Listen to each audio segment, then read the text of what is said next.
Rich Horwath is a New York Times, Wall Street Journal, and USA Today best-selling author on strategy. As CEO of the Strategic Thinking Institute, Rich has helped more than 50,000 managers around the world from companies such as Google, Kraft, and FedEx develop their strategic thinking skills. A former chief strategy officer and a professor of strategy, he helps people think strategically to grow profits, create competitive advantage, and set strategic direction for their work and life. Rich has appeared on ABC, CBS, CNBC, CNN, NBC, and Fox TV, and is consistently ranked the #1 speaker on strategy at national conferences.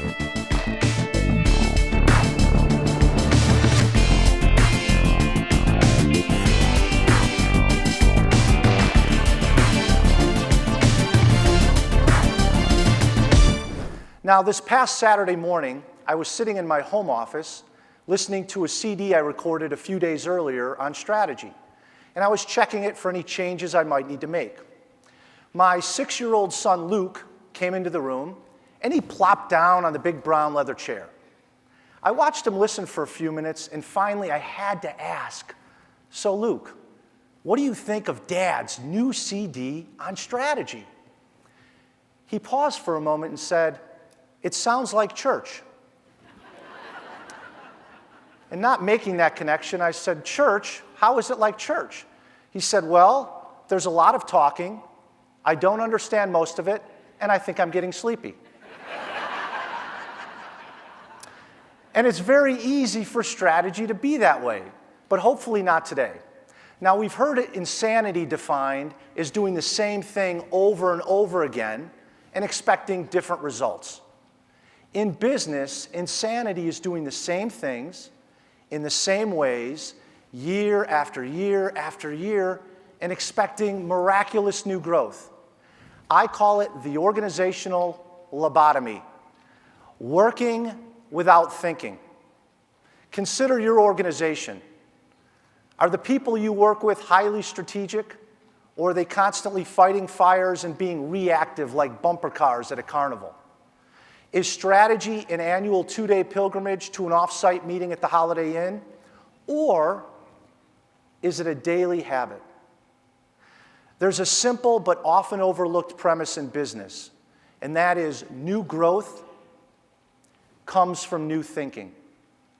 New growth comes from new thinking.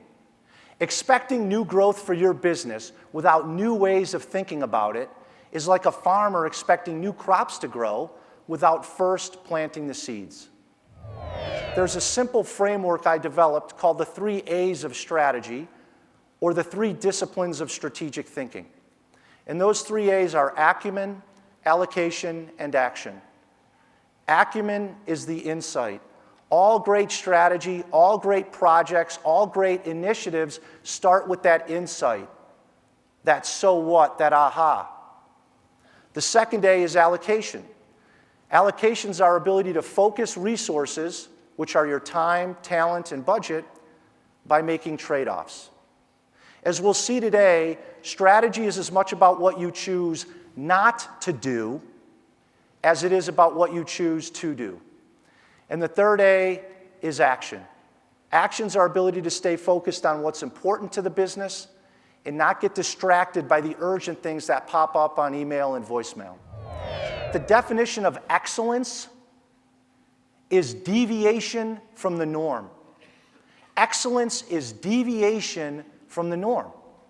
You know, if we're doing the same normal things that other HR folks are doing in other normal companies in the same normal ways that the market expects us to do them, we will never be excellent. So push yourself to think about not how are we better, but how are we different that's bringing value to our customers. And you look at companies like General Motors at $150 billion, Lehman Brothers at $60 billion going bankrupt. Today, more than ever, having the most resources guarantees nothing. It's how we use or allocate those resources that really matters. And so the second A in our framework is allocation. Allocation is our ability to focus resources by making trade-offs. Trade-offs are choosing one path and not the other.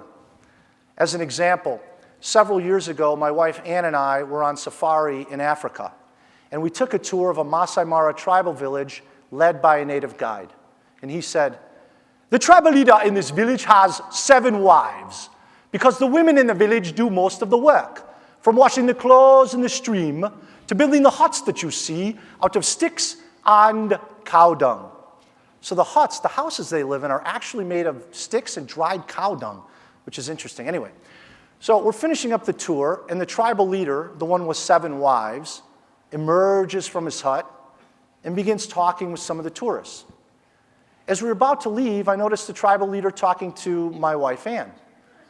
Thinking this might be her contingency plan, I wandered over to eavesdrop on the end of the conversation. And he said to her, "We have much work to do here, but our lives are simple and good. I am always looking for the right people to carry on our traditions. I find you to be attractive and sturdy. Would you like to be one of my wives?" So after a long pause by Ann, a little too long for my liking, she said, "You know, I love the land here, and the animals are certainly beautiful, but seeing as how I'm already married, I'll respectfully have to pass. So on the bouncy Jeep ride back to camp, I couldn't let that conversation go without just a little jab. So I said, 'You know, honey, it sounds like your decision earlier boiled down to me or a house of cow dung.' And she said, 'Yes, and it was much closer than you think.'" Because in business, as in our personal lives, we're constantly faced with trade-offs. And trade-offs involve incompatible activities. More of one thing means less of another. And inherently, when we're making trade-offs, we're making decisions. And the word decision comes from the Latin word decidere, which means to cut off. If you have trees on your property, you know that every few years you've got to cut off, you've got to prune some of the low branches, some of the dead branches, to promote new growth. We're really good about adding things to our plate each year. But what we don't tend to do is take things off of our plate. Are you doing the same things in the same ways, in the same tactics year after year? Or are you moving away from the status quo and doing things differently? The number one driver of revenue growth is the reallocation of resources from underperforming initiatives to overperforming initiatives throughout the year. Most companies reallocate resources once a year, and then it pretty much looks like it did last year. The great companies, the ones with the best growth, are the ones that are looking at their resources on a monthly or quarterly basis and saying, how can we add new value or different value to what we're doing? Most people say, "Rich, I just don't have the time or the people to do strategy." And hopefully what you're seeing today is that strategy is not an event. It's a dialogue. And you can use the questions and some of the tools that we've talked about to start that dialogue. Hi, remember me? I'm your strategic plan. You don't call, you don't write. What am I supposed to think? Oh, sure, at the end of last year, we were hot and heavy. We took that 2-day getaway to the strategic planning offsite, and you showered me with time and attention. You told me how much I meant to you and said we'd always be together. You even brought me to the annual kickoff meeting and proudly presented me to everyone.